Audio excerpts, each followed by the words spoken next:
Halo guys, sekarang kita ada di Desa Pakis, Kecamatan Panti Jember. Ini merupakan desa wisata, desa durian yang masih dalam pengembangan di wilayah Perhutani Jember. Oke.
Nah, halo guys, sekarang kita santai sejenak di pinggir hutan di tepi sungai.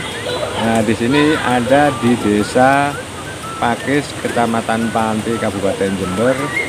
Di sini tempatnya cukup sejuk, segar dan menyenangkan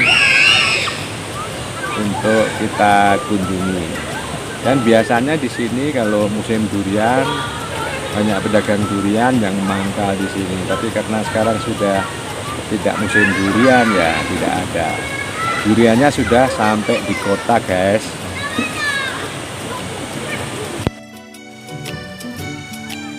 Sini banyak anak-anak mandi di sungai karena airnya juga sangat jernih sekali, bening dan menyegarkan serta menyenangkan guys.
jalan-jalan di hutan, menikmati keindahan hutan yang asri, udara sejuk, segar, dan menyenangkan.